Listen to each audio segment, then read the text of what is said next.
Hello friends, welcome to MR study guide channel. నేను already 7th class science quick రీజన్లో భాగంగా 3 lessons previous వీడియోలో complete చేశాను. ఇప్పుడు 4th లెసన్ నుంచి చూద్దాము. 4th లెసన్ చలనం, కాలం. చలనం అంటే ఏంటి? ఒక ప్రదేశం నుంచి మరొక ప్రదేశానికి కదలడాన్ని చలనం అంటాం. కాలం అంటే ఆ కదలడానికి ఎంత సమయం పట్టిందో దాన్ని కాలం అంటాం. సో ఇప్పుడు 4th లెసన్లో ఉన్న చలనం, కాలంలో ఉన్న ఇంపార్టెంట్ పాయింట్స్ చూద్దాం.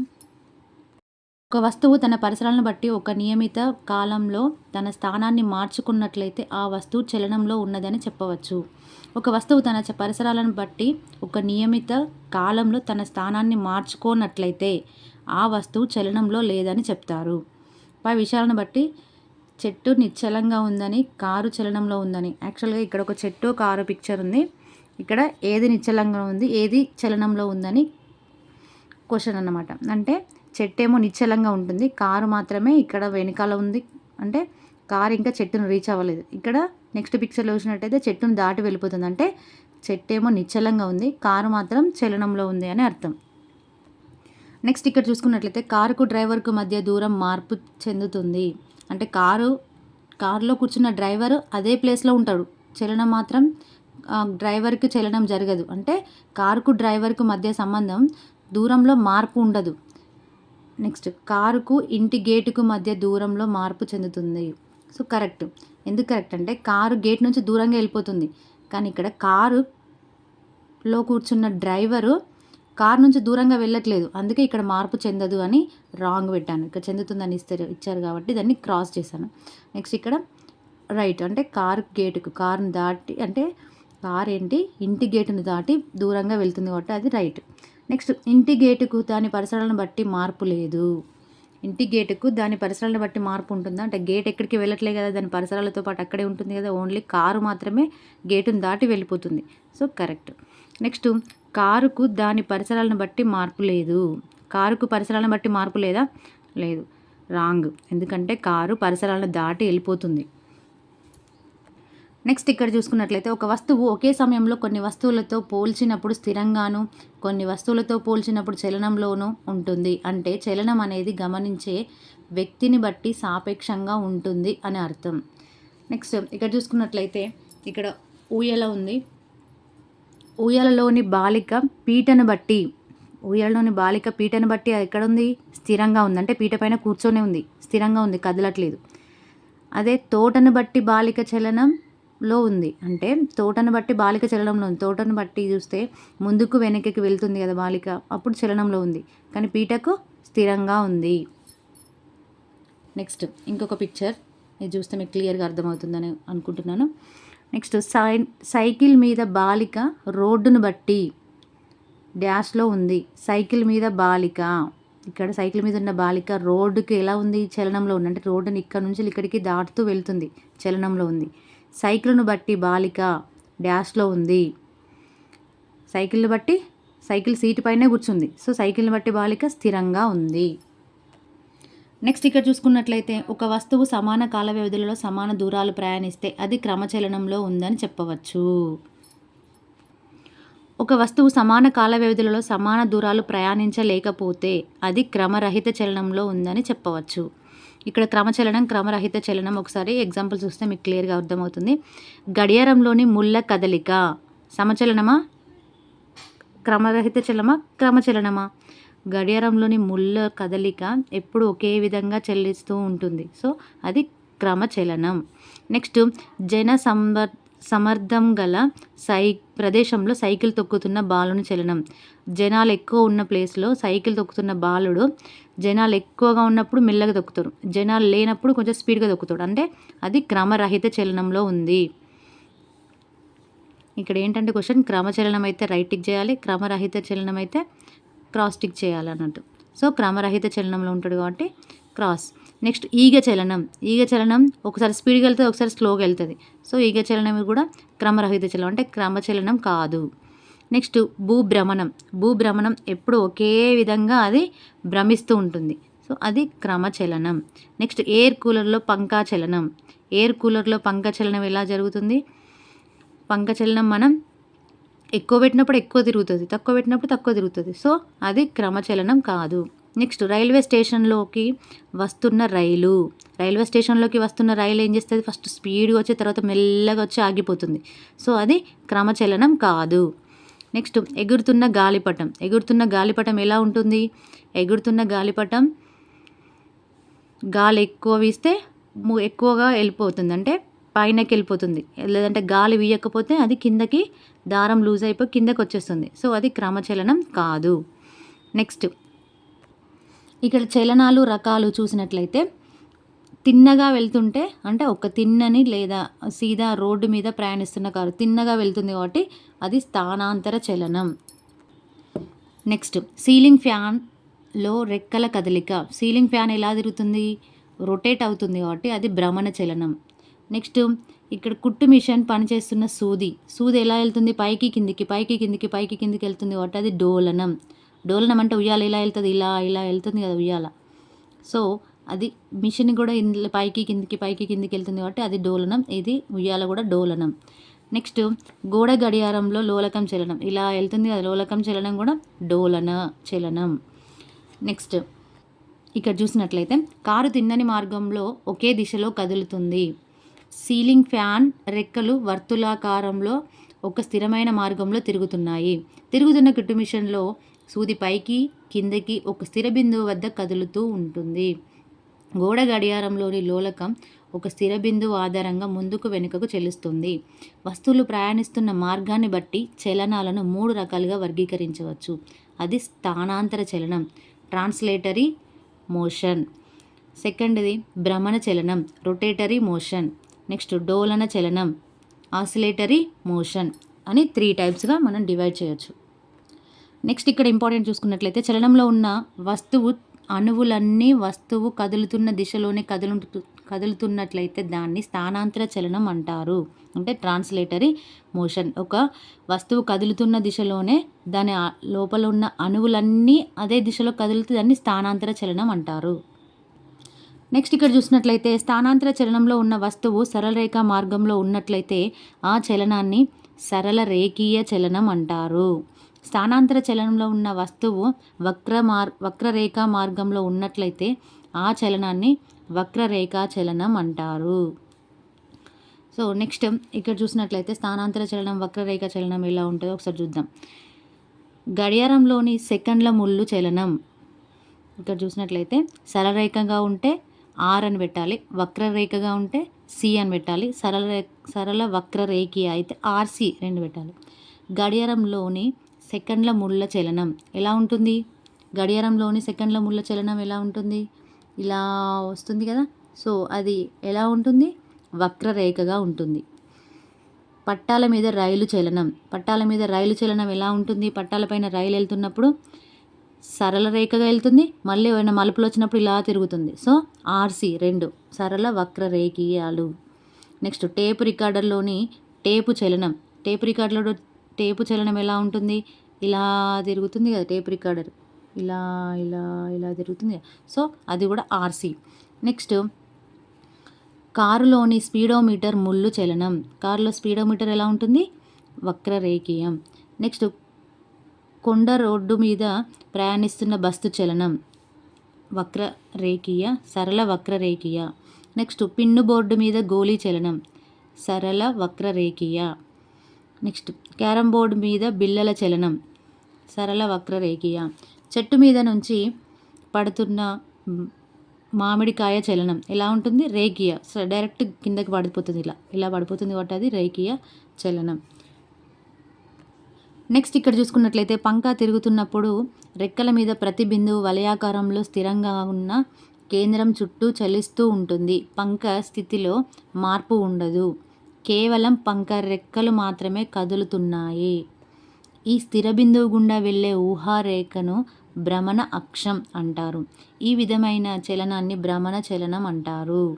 పంక ఎలా తిరుగుతుంది? ఒక స్థిర బిందువు గుండా దాని రెక్కలు మాత్రమే తిరుగుతాయి. పంక లోపల ఉన్న మధ్యలో ఉన్న సర్కిల్ లాంటిది తిరగదు, ఓన్లీ రెక్కలు మాత్రమే ఇలా తిరుగుతూ మనకు ఒక సర్కిల్ లాగా కనిపిస్తుంది. సో దాన్ని భ్రమణ అక్షం అంటారు. చలిస్తున్న ఒక వస్తువు తాలూకు అన్ని బిందువులు ఒక స్థిరమైన బిందువు లేదా అక్షం చుట్టూ కదులుతుంటే ఆ చలనాన్ని భ్రమణ చలనం అంటారు. ఒక స్థిరమైన బిందువు లేదా అక్షం చుట్టూ కదులుతూ ఉంటే దాన్ని ఏమంటాం? భ్రమణ చలనం అంటారు. నెక్స్ట్ ఇక్కడ చూసుకున్నట్లయితే కొన్ని పిక్చర్స్ ఇచ్చారు. ఇది ఒక బొంగరం దాని చలనం ఏంటి? భ్రమణ చలనం. నెక్స్ట్ గ్లోబ్ కూడా, గ్లోబ్ని ఇలా తిప్పినప్పుడు ఏమైతే? భ్రమణ చలనం. నెక్స్ట్ ఫ్యాన్లో కూడా భ్రమణ చలనం. నెక్స్ట్ ఇది సార మీద ఉన్న కుండను తిప్పడం కూడా, అది కూడా భ్రమణ చలనం. నెక్స్ట్ ఇక్కడ చూసినట్లయితే భ్రమణ చలనంని ఆర్, నెక్స్ట్ స్థానాంతర చలనంను టీ, భ్రమణ స్థానాంతర చలనం రెండు కలిపి ఉంటుంది టీఆర్. సో సీలింగ్ ఫ్యాన్ రెక్కల చలనం ఏంటిది? భ్రమణ చలనం. ఒక అక్షం చుట్టూ తిరుగుతుంది కదా, సో భ్రమణ చలనం. నెక్స్ట్ బాణాన్ని వదిలినప్పుడు వింటి నుంచి వదిలిన బాణం ఎలా ఉంటుంది? స్ట్రైట్గా వెళ్తుంది. ఇలా ఫస్ట్ ఇలా వెళ్ళి పైకి వెళ్ళి ఇలా స్ట్రైట్గా వెళ్తుంది, ఇలా పైకి వెళ్ళి ఇలా స్ట్రైట్గా వెళ్తుంది కదా, సో భ్రమణ స్థానాంతర చలనం. నెక్స్ట్ భూమి సూర్యుని చుట్టూ తిరగడం, భ్రమణ స్థానాంతర చలనం. నెక్స్ట్ చెక్కకు రంధ్రాలు చేస్తే బర్మా చలనం, ఇలా తిరుగుతూ రొటేట్ అవుతూ వెళ్తుంది లోపలికి, సో భ్రమణ స్థానాంతర చలనం. నెక్స్ట్ సైకిల్ చక్రాలలో చలనం, సైకిల్ చక్రాలలో చలనం ఎలా వెళ్తుంది? భ్రమణం జరుగుతుంది, మళ్ళీ నెక్స్ట్ స్థానాంతరం జరుగుతుంది, భ్రమణం చేస్తూ మళ్ళీ ముందుకు కదులుతుంది, సో అందుకే భ్రమణ స్థానాంతర చలనం అంటారు. నెక్స్ట్ డోలన చలనం. డోలన చలనం చూసినట్లయితే ఇక్కడ ఉన్న పైన పేర్కొన్న అన్ని ఫ్యాన్ తిరగడము, గడియారంలో ముళ్ళుల చలనము, ఉయ్యాల, నెక్స్ట్ కుట్టు మిషని, ఇవన్నిట్లో చూసినట్లయితే పైన పేర్కొన్న చలనాలను మనం నిశ్చితంగా పరిశీలిస్తే ప్రతి చలనము ముందుకు వెనుకకు లేదా పైకి కిందకి స్థిర బిందువు ఆధారంగా జరుగుతున్నట్లు అర్థమవుతుంది. సో నెక్స్ట్ అదే మిగిలిన బొమ్మల్లో కూడా చలనం ముందుకు వెనుకకు ఒకే విధంగా ఉంది. ఈ విధమైన చలనాన్ని డోలన చలనం అంటారు. ఒక స్థిర బిందువు ఆధారంగా పైకి కిందికి లేదా ముందుకు వెనుకకు జరిగితే దాన్ని డోలన చలనం అంటారు. ఒక స్థిర బిందువు ఆధారంగా నిర్దిష్ట మార్గంలో ముందుకు వెనుకకు లేదా పైకి కిందికి జరిగే చలనాన్ని డోలన చలనం అంటారు. నెక్స్ట్ ఇక్కడ బాక్స్లో ఉన్నది చాలా చాలా ఇంపార్టెంట్, మీకు తెలుసా? ఇది ఒకసారి ఎగ్జామ్లో కూడా వచ్చింది. గంటలు నిమిషాల మాదిరిగానే వారం, పక్షం, నెల, ఋతువు, అయనం అనేవి కూడా కాలాన్ని లెక్కించే పద్ధతులు. ఇసుక గడియారం, నీటి గడియారం, సన్డైల్ మొదలైనవి కాలాన్ని కొలవడానికి ఉపయోగించిన తొలి పరికరాలు. ఫస్ట్ ఉపయోగించిన తొలి పరికరాలు ఏంటి? ఇసుక గడియారం, నీటి గడియారం, సన్డైల్. వీటిని ఫస్ట్ ఉపయోగించారన్నమాట. దేనికి? కాలాన్ని లెక్కించే పద్ధతులు. ఈ రోజుల్లో మనం కాలాన్ని గణించడానికి వివిధ రకాల పనిముట్లను వాడుతున్నాం. అది ఎలక్ట్రానిక్ గడియారాలు, అంకెల గడియారాలు అంటే డిజిటల్ క్లాక్స్, క్వార్ట్జ్ క్లాక్స్ గడియారాలు వాడుకలో ఉన్నాయి. కొన్ని దశాబ్దాల క్రితం లోలకం గల గడియారాలు వాడేవారు. అవి ప్రస్తుతం అరుదుగా కనిపిస్తాయి. నెక్స్ట్ ఇక్కడ చూసుకున్నట్లయితే ఈ టేబుల్ ఇంపార్టెంట్, ఇది గుర్తుంచుకునే ప్రయత్నం చేయండి. 60 సెకండ్స్ అంటే 60 సెకండ్లకి 1 నిమిషం, 60 నిమిషాలకి 1 గంట, 24 గంటలకి 1 రోజు, 365 రోజులు 1 సంవత్సరం, 10 సంవత్సరాలు 1 దశాబ్దం, 10 దశాబ్దాలు 1 శతాబ్దం, 10 శతాబ్దాలు 1 సహస్రాబ్దం అంటే మిలీనియం. గుర్తుంచుకునే ప్రయత్నం చేయండి. నెక్స్ట్ వేగం. మన చుట్టూ ఉన్న ప్రపంచంలో అనేక వస్తువులు కదులుతున్నాయి. అవి ఎంత వేగంతో కదులుతున్నావో పోల్చడానికి మనం వాటి వేగాలను తెలుసుకోవాలి. కారులో వేగాన్ని తెలియజేయడానికి స్పీడోమీటర్ ఉంటుంది. అది కారు ఎంత వేగంగా ప్రయాణిస్తుందో తెలియజేస్తుంది. సాధారణంగా స్పీడోమీటర్ వాహన వేగాన్ని, గంటకు, ఓడోమీటర్ ప్రయాణించిన దూరాన్ని, స్పీడోమీటర్ ఏమో వాహన వేగాన్ని తెలియజేస్తుంది. ఇదేమో వాహన వేగాన్ని గంటకు, ఓడోమీటర్ కిలోమీటర్కి. నెక్స్ట్ ఇక్కడ చూసుకున్నట్లయితే సగటు వేగం = ప్రయాణించిన మొత్తం దూరం బై ప్రయాణానికి పట్టిన మొత్తం కాలం. అంటే వేగం v = d/t, velocity distance by time. Next వేగానికి ప్రమాణాలు. అవసరం, సందర్భాన్ని బట్టి వేగాన్ని వేర్వేరు ప్రమాణాల్లో లెక్క కడతారు. SI పద్ధతిలో వేగానికి ప్రమాణం సెకనుకు మీటర్ పర్ సెకండ్ అంటే సెకను కాలంలో ఎన్ని మీటర్లు ప్రయాణించింది అని అర్థం. వేరొక విధంగా వేగానికి ప్రమాణం గంటకు కిలోమీటర్లు అంటే కిలోమీటర్ పర్ అవర్. ఒక గంటకి ఎన్ని కిలోమీటర్లు ప్రయాణం చేస్తారని. ఒక గంటకి 1 కిలోమీటర్ దూరం ప్రయాణిస్తే 18 సెకండ్లలో 5 మీటర్ల దూరం ప్రయాణిస్తామని అర్థం. ఇక్కడ చూసినట్లయితే 1 కిలోమీటర్ పర్ అవర్ని మనం ఎలా లెక్క కట్టాలంటే, ఇక్కడ నేను చిన్నగా రాసుకున్నా. 60 × 60 అంటే 1 కిలోమీటర్కు 1 గంటకి సెకండ్స్ని ఎట్లా రాయొచ్చు, 1 గంటకి 60 మినిట్స్ 60 సెకండ్స్ అంటే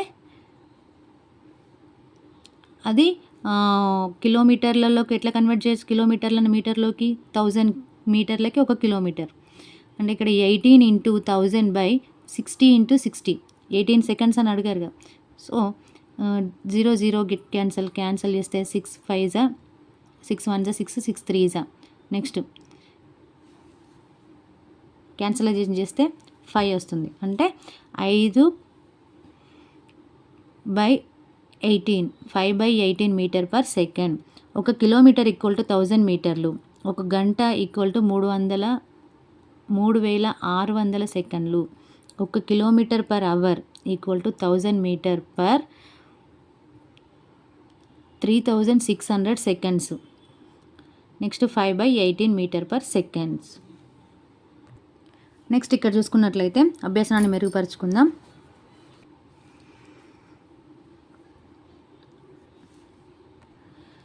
మనం రోజువారీ జీవితంలో చలనం ఒక సాధారణ అనుభవం. ఒక వస్తువు తన పరిసరాలను బట్టి నియమిత కాలంలో స్థానాన్ని మార్చుకున్నట్లయితే ఆ వస్తువు చలనంలో ఉందని, మార్చుకున్నట్లయితే చలనంలో లేదని చెప్పవచ్చు. ఇక్కడ వరకు 4th లెసన్లో ఉన్న ఇంపార్టెంట్ పాయింట్స్ కంప్లీట్ అయ్యాయి. నెక్స్ట్ 5th లెసన్ ఉష్ణం. కొన్ని వస్తువులు చల్లగా, మరికొన్ని వస్తువులు వేడిగా ఉంటాయి. కొన్ని వస్తువులు ఇతర వస్తువుల కన్నా వేడిగాను, మరికొన్ని వస్తువులు ఇతర వస్తువుల కన్నా చల్లగాను ఉంటాయని మనకు తెలుసు. ఒక వస్తువు కన్నా మరొక వస్తువు వేడిగా ఉంది, అలాగే ఒక వస్తువు మరొక వస్తువు కన్నా చల్లగా ఉంది. ఒక వస్తువు వెచ్చదనాన్ని మరొక వస్తువుతో పోల్చి కొలవడాన్నే ఉష్ణోగ్రత అంటారు. ఉష్ణోగ్రత ఒక వస్తువు వెచ్చదనం లేదా చల్లదనం స్థాయిని తెలుపుతుంది. నెక్స్ట్ ఇక్కడ ఇంపార్టెంట్ చూసుకున్నట్లయితే ఉష్ణం ఒక శక్తి వనరు. ఉష్ణం ఒక రకమైన శక్తి. అది ఎక్కువ ఉష్ణోగ్రతల గల వస్తువుల నుండి తక్కువ ఉష్ణోగ్రత గల వస్తువుకి ప్రసారం జరుగుతుంది. మొదటి ఉదాహరణలో శక్తి సూర్యుని దగ్గర నుంచి, మంట నుంచి కానీ మన శరీరంలోకి ప్రవహిస్తుంది. అంటే ఎక్కువ ఉష్ణోగ్రత నుంచి తక్కువ ఉష్ణోగ్రతకు ఉష్ణం అనేది ప్రసారం అవుతుంది. నెక్స్ట్ ఇక్కడ చూసుకున్నట్లయితే మంచు ముక్కలు కలిగిన ఒక గ్లాస్లో మనం చేతి పెట్టినప్పుడు చల్లగా అనిపిస్తుంది. అదే మామూలుగా వాటర్ ఉన్న గ్లాస్లో మనం చేతి పెట్టినప్పుడు వెంటనే మంచు ముక్కల్లో పెట్టిన తర్వాత వెంటనే మామూలు గ్లాస్లో ఉన్న వాటర్లో చేతి పెట్టినప్పుడు వేడిగా అనిపిస్తుంది. అక్కడ ఏంటంటే మనం మంచు అతి శీతలంగా ఉన్న దాంట్లో చేతి పెట్టి తర్వాత నార్మల్ వాటర్లో పెట్టినాం కాబట్టి వేడిగా అనిపిస్తుంది. అందువల్ల మనకు చలిగా అనిపిస్తుంది. అంటే శక్తి ప్రసారం వల్ల వస్తువులు చల్లగా కానీ వేడిగా కానీ ఉన్నట్లు తెలియజేసేదాన్ని ఉష్ణం అంటారు. నెక్స్ట్ ఇక్కడ చూసినట్లయితే ఈ పేజీలో ఉన్న ఇంపార్టెంట్ పాయింట్స్ అన్నీ నేను ఇక్కడ రాసుకున్నాను. ఒకసారి చూసినట్లయితే మీకు అర్థమైపోతుంది. ఎలక్ట్రిక్ హీటర్ విద్యుత్ శక్తిని ఉష్ణ శక్తిగా మారుస్తుంది. అంటే ఎలక్ట్రిక్ హీటర్ అనేది విద్యుత్ శక్తి నుంచి, యాక్చువల్గా దాన్ని ప్లగ్ ఇన్సర్ట్ చేస్తేనే అది ఎలక్ట్రిక్ హీటర్ నుంచి వెళ్ళి వాటర్ వేడెక్కుతాయి. సో విద్యుత్ శక్తి ఉష్ణ శక్తిగా మారుతుంది. అంటే వాటర్ హీట్ ఎక్కడాన్ని ఉష్ణం అంటాం కదా, వేడిగా అవుతుంది కదా, సో ఉష్ణ శక్తిగా మారుతుంది. నెక్స్ట్ సోలార్ అనేది సౌరశక్తి, అది ఉష్ణ శక్తిగా మారుతుంది. నెక్స్ట్ గ్యాస్ స్టవ్ అనేది రసాయన శక్తి ఉష్ణ శక్తిగా మారుస్తుంది. వంటలు చేయడానికి వేడెక్కిస్తాం కదా. అరచేతులు రుద్దినప్పుడు యాంత్రిక శక్తి ఉష్ణ శక్తిగా మారుస్తుంది. నెక్స్ట్ ఇక్కడ ఇంపార్టెంట్ చూసుకున్నట్లయితే వేడి చేస్తే పదార్థాలు వ్యాకోచిస్తాయి అనే ధర్మం మీద ఆధారపడి థర్మామీటర్ పనిచేస్తుంది. థర్మామీటర్ దేనిపైన ఆధారపడి పనిచేస్తుంది? వేడి చేస్తే పదార్థాలు వ్యాకోచిస్తాయి అన్న ధర్మం మీద ఆధారపడి పనిచేస్తుంది. ఇది చాలా చాలా ఇంపార్టెంట్, గుర్తుంచుకునే ప్రయత్నం చేయండి. నెక్స్ట్ ఇది థర్మామీటర్. ఇక్కడ చూసినట్లయితే సాధారణంగా ఈ థర్మామీటర్లో డిగ్రీలను సెల్సియస్, ఫారెన్హీట్లాగా కొలుస్తారు. సో ఉష్ణోగ్రత మాపని అంటే ఈ గుర్తులు కలిగిన అమరికనే ఉష్ణోగ్రత మాపని అంటారు. దీన్నే ఉష్ణోగ్రత మాపని అంటారు. నెక్స్ట్ యాక్చువల్గా థర్మామీటర్లో పాదరసాన్ని ఉపయోగిస్తారు. పాదరసాన్ని ఎందుకు ఉపయోగిస్తారు? దాని స్పెషాలిటీ ఏంటంటే నీరులాగా పాదరసం కూడా వేడి చేస్తే వ్యాకోచిస్తుంది, చల్లారిస్తే సంకోచిస్తుంది. లోహాలలో పాదరసం మాత్రమే గది ఉష్ణోగ్రత వద్ద ద్రవ రూపంలో ఉంటుంది. అందుకే థర్మామీటర్లో ఉష్ణోగ్రతలను సూచించడానికి పాదరసాన్ని ద్రవంగా ఉపయోగిస్తారు. థర్మామీటర్లో సంకోచ వ్యాకోచం జరిపే ద్రవ పదార్థాలుగా పాదరసాన్ని, ఆల్కహాల్ని ఉపయోగిస్తారు. పాదరసాన్ని కానీ ఆల్కహాల్ని కానీ థర్మామీటర్లో ఉపయోగిస్తారు. అయితే యాక్చువల్గా పాదరసానికి ఉన్న స్పెషాలిటీ ఏంటి, పాదరసం ధర్మాలు ఏంటో చూద్దాం. పాదరసంలో వ్యాకోచం సమంగా ఉంటుంది. అంటే సమాన పరిమాణంలో ఉష్ణాన్ని అందించినప్పుడు దాని వ్యాకోచంలో మార్పు కూడా సమానంగా ఉంటుంది. దీనికి మెరిసే స్వభావం ఉంటుంది. అంతేకాక కాంతి నిరోధకంగా పనిచేస్తుంది. గాజు పాత్రకు అంటుకోదు. మంచి ఉష్ణవాహకం. స్వచ్ఛమైన పాదరసం సులభంగా లభ్యమవుతుంది. అందుకనే పాదరసాన్ని థర్మామీటర్లో ఉపయోగిస్తారు. నెక్స్ట్ ఆల్కహాల్ కూడా ఉపయోగిస్తారని చెప్పాం కదా. ఆల్కహాల్ ధర్మాలు ఏంటో ఒకసారి చూద్దాం. ఆల్కహాల్ అతి తక్కువ ఉష్ణోగ్రతలను కూడా నమోదు చేయవచ్చు ఆల్కహాల్ను ఉపయోగించి. 1 డిగ్రీ సెల్సియస్ ఉష్ణోగ్రత పెరుగుటకు వ్యాకోచం చాలా ఎక్కువగా ఉంటుంది. దీనికి రంగు వేయవచ్చు, స్పష్టంగా కనిపిస్తుంది. సో ఇది ఆల్కహాల్ స్పెషాలిటీ. నెక్స్ట్ థర్మామీటర్ను ఎలా ఉపయోగించాలి. పదార్థం లేదా వస్తువు ఉష్ణోగ్రత తెలవాలంటే థర్మామీటర్కు ఉన్న బల్బుకు ఆ పదార్థం లేదా వస్తువు తాకుతూ ఉండాలి. థర్మామీటర్లో మెరిసే పాదరసాన్ని పరిశీలించినప్పుడు పాదరసం ఏ సెల్సియస్ డిగ్రీ వరకు అంటే ఏ సెల్సియస్ డిగ్రీ వరకు వ్యాకోచించి స్థిరంగా ఉందో అదే ఆ పదార్థపు ఉష్ణోగ్రత. పాదరసం థర్మామీటర్లో ఉన్న పాదరసం ఎక్కడి వరకు వ్యాకోచించి స్థిరంగా ఉంటే అదే ఆ పదార్థపు ఉష్ణోగ్రత అన్నమాట. నెక్స్ట్ ఇక్కడ చూసుకున్నట్లయితే మంచుగడ్డలు కరిగేంత వరకు పాదరస మట్టంలో తేడా లేదు. అంటే ఉష్ణోగ్రత స్థిరంగా ఉన్నట్లు. ఇలా మంచుగడ్డలు కరిగేంత వరకు గల స్థిర ఉష్ణోగ్రతను మంచు ద్రవీభవన స్థానం అంటారు. మంచుగడ్డలు కరిగినప్పుడు వాటర్ లాగా అంటే ద్రవ రూపంలోకి మారుతుంది కదా, అక్కడ వరకు ఉష్ణోగ్రతలో తేడా ఉండదు. అది 0 డిగ్రీ సెల్సియస్ అంటే మంచు గడ్డల నుంచి అది ద్రవ రూపంగా మారే వరకు 0 డిగ్రీ సెల్సియస్ ఉంటుంది. దాన్నే ద్రవీభవన స్థానం అంటారు. నెక్స్ట్ ఇక్కడ చూసినట్లయితే మంచుగడ్డ తన స్థితిని మార్చి నీరుగా మారడం లేదా తిరిగి నీటి ఆవిరిగా మారడం ఒక నిర్దిష్టమైన ఉష్ణోగ్రతల వద్ద మాత్రమే జరుగుతుంది. అవి 0 డిగ్రీ సెల్సియస్ 100 డిగ్రీ సెల్సియస్గా నిర్ధారించడం జరుగుతుంది. అంటే ఒకటి ఇక్కడ చూసినట్లయితే ఎక్కడైతే నీరు మరగడం స్టార్ట్ అవుతుందో అక్కడ నుంచి దాని యొక్క ఉష్ణోగ్రత స్థిరంగా ఉంటుందంటే ఆ స్థానాన్ని నీరు మరిగే స్థానం, ఆ స్థానాన్ని ఏమంటాం, నీరు మరిగే స్థానం. ఆ నీరు మరిగే స్థానం ఎక్కడవుతుంది, అది 100 డిగ్రీ సెల్సియస్ వద్ద నీరు మరుగుతుంది. అందుకే దాన్ని నీరు మరిగే స్థానం అంటారు. 0 డిగ్రీ సెల్సియస్ వద్ద మంచు ముక్కలు ద్రవంగా మారుతాయి. అందుకే దాన్ని ద్రవీభవన స్థానం అంటారు. అంటే థర్మామీటర్ మీద ఒక స్కేల్ రూపొందించడానికి స్థిరమైన 2 చివర బిందువులు కావాలి. అవి ద్రవీభవన స్థానం 0 డిగ్రీ సెల్సియస్ నుంచి మరుగు స్థానం 100 డిగ్రీ సెల్సియస్గా తీసుకోవాలి. నెక్స్ట్ ఇక్కడ చూసుకున్నట్లయితే 100 డిగ్రీ సెల్సియస్ 100 సమభాగాలలో ఒక భాగం విలువ 1 డిగ్రీ సెల్సియస్. ఒక భాగాన్ని తిరిగి 10 చిన్న భాగాలుగా విభజించాలి. ఒక చిన్న భాగం విలువ 1/10వ వంతు అంటే 0.1 డిగ్రీ సెల్సియస్. నెక్స్ట్ ఇక్కడ చూసుకున్నట్లయితే శకం 1593లో గెలీలియో మొదటి థర్మామీటర్ని కనుగొన్నాడు. ఈ థర్మామీటర్లో పదార్థంగా గాలిని ఉపయోగించాడు. వేడికి వేగంగా వ్యాకోచించే స్వభావం, చలికి త్వరగా సంకోచించే స్వభావం గాలికి ఉంటాయి.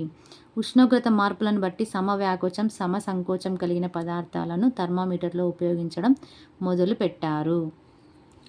ఇక్కడ మీకు తెలుసా అనే బాక్స్ ఉంది, చాలా చాలా ఇంపార్టెంట్. ఇందులోంచి చాలాసార్లు క్వశ్చన్ వచ్చింది, గుర్తుంచుకునే ప్రయత్నం చేయండి. 1922వ సంవత్సరంలో ఒక రోజున లిబియా, అది ఎక్కడుంది, ఆఫ్రికా ఖండంలో, లిబియా అనే దేశం ఆఫ్రికా ఖండంలో ఉంది, నీడలో కూడా అత్యధిక ఉష్ణోగ్రత 58 డిగ్రీలు. ఇది యాక్చువల్గా 57, ఇది అప్రాక్స్గా 58 డిగ్రీ సెల్సియస్, కానీ యాక్చువల్గా 57.8 డిగ్రీ సెల్సియస్ నమోదైంది. నెక్స్ట్ ఆంధ్రప్రదేశ్లో కూడా వేసవికాలంలో ప్రత్యేకించి కొత్తగూడెం, రామగుండం అంటే ఇది మన తెలంగాణ డిస్టిక్ ప్రాంతంలో 48 డిగ్రీ సెల్సియస్గా పైగా ఉష్ణోగ్రత నమోదైంది. మానవ శరీర ఉష్ణోగ్రత 37 డిగ్రీ సెల్సియస్. వాతావరణ ఉష్ణోగ్రత మానవ శరీరం ఉష్ణోగ్రత కంటే ఎక్కువగా ఉంటే చాలా ఇబ్బందికరంగా ఉంటుంది. లిబియాలోని ప్రజలు ఎలాంటి ఇబ్బందిని ఎదుర్కొంటారంటే, మన శరీర ఉష్ణోగ్రత కంటే వాతావరణ ఉష్ణోగ్రత ఎక్కువైనప్పుడు తట్టుకోలేక చాలా ఇబ్బందికరంగా ఉంటారు ప్రజలు. నెక్స్ట్ ఇక్కడ చూసినట్లయితే అలాగే అంటార్కిటికాలో ప్రపంచంలో అత్యల్ప ఉష్ణోగ్రత -89 డిగ్రీ సెల్సియస్గా నమోదైంది. మైనస్ అంటే 0 కంటే తక్కువ. 0 డిగ్రీ సెల్సియస్ వద్ద నీరు గడ్డకడుతుంది. శీతాకాలంలో సాధారణంగా ఉష్ణోగ్రత 15 నుంచి 20 డిగ్రీ వరకు ఉంటుంది. ఈ ఉష్ణోగ్రతలో మనం చల్లదనం పొందుతాం.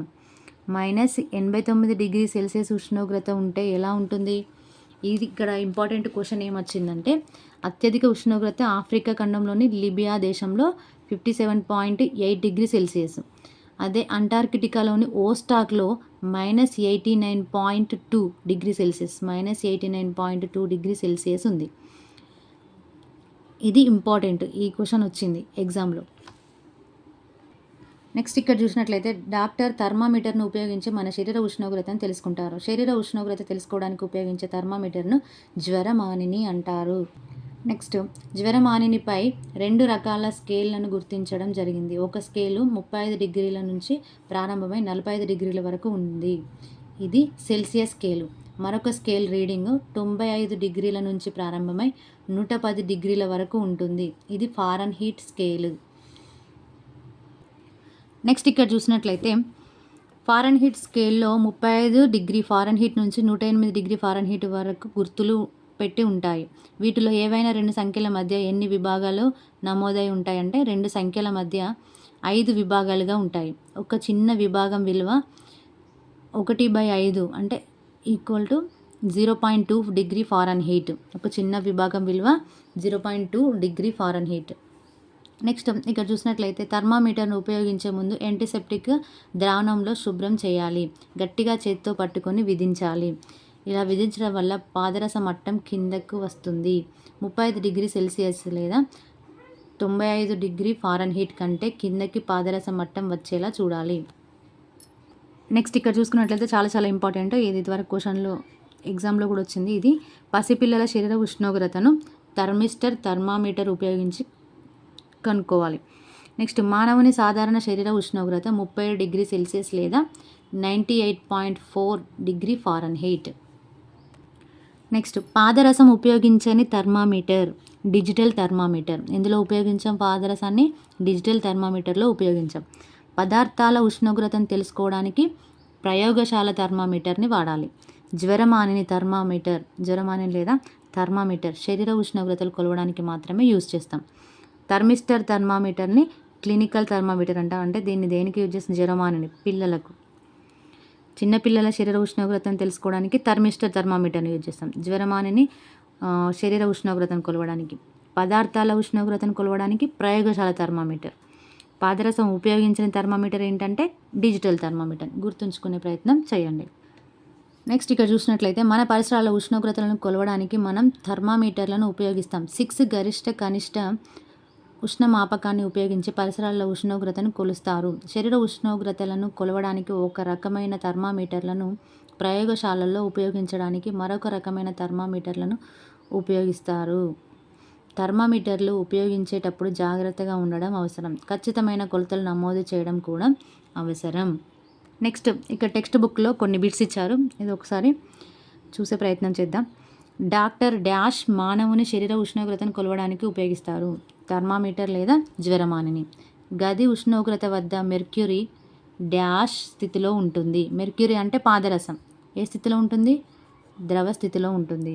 నెక్స్ట్ ఉష్ణశక్తి డాష్ నుంచి డాష్కి ప్రవహిస్తుంది. అధిక ఉష్ణం నుంచి అల్ప ఉష్ణానికి ప్రవహిస్తుంది. నెక్స్ట్ -7 డిగ్రీ సెల్సియస్ ఉష్ణోగ్రత 0 డిగ్రీ సెల్సియస్ ఉష్ణోగ్రత కంటే తక్కువనా ఎక్కువనా? ఇది మైనస్ అనేది చాలా తక్కువ 0 కంటే, సో తక్కువ. నెక్స్ట్ ఇక్కడ మ్యాచింగ్ చూసినట్లయితే జ్వరమానిని మానవుని శరీర ఉష్ణోగ్రత, ఉష్ణం, నీటి మరుగు స్థానం, మంచు ద్రవీభవన స్థానం.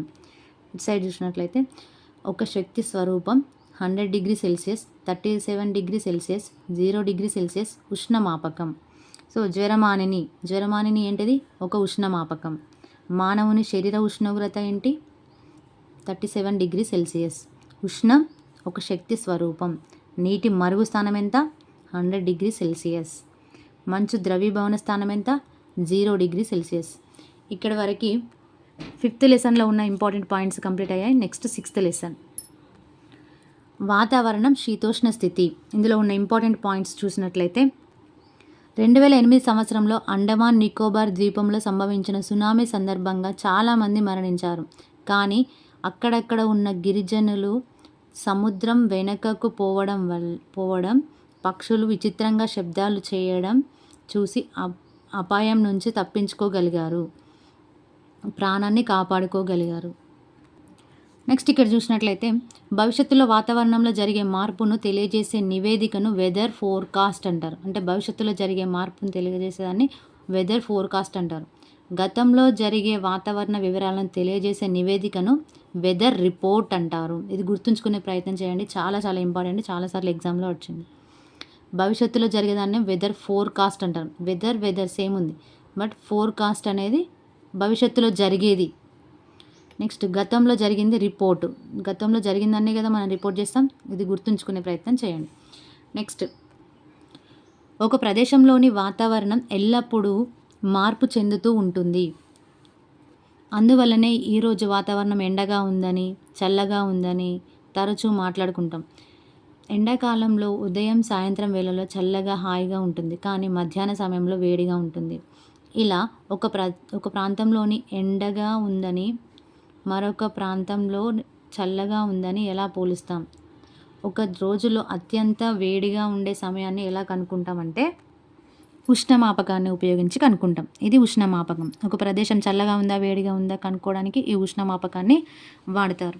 ఈ ఉష్ణమాపకం ఎలా పనిచేస్తుందో ఇక్కడ నేను షార్ట్కట్లో రాసుకున్నాను, ఒకసారి చూసినట్లయితే ఉష్ణోగ్రత పెరిగినప్పుడు ఏ బల్బులోని ఆల్కహాల్ బి బల్బులోకి నెట్టబడుతుంది. ఇది ఏ బల్బులోని ఆల్కహాల్ బి బల్బులోనికి నెట్టబడుతుంది. ఎప్పుడు ఉష్ణోగ్రత పెరిగినప్పుడు. ఉష్ణోగ్రత తగ్గినప్పుడు ఏ బల్బులోని ఆల్కహాల్ సంకోచించి యు ఆకారంలోని బల్బులోకి నెట్టబడుతుంది. ఉష్ణోగ్రత తగ్గినప్పుడు ఏ బల్బులోని ఆల్కహాల్ సంకోచించి యు ఆకారంలోని పాదరసం అనేది ఏ బల్బులోనికి వెళ్ళిపోతుంది.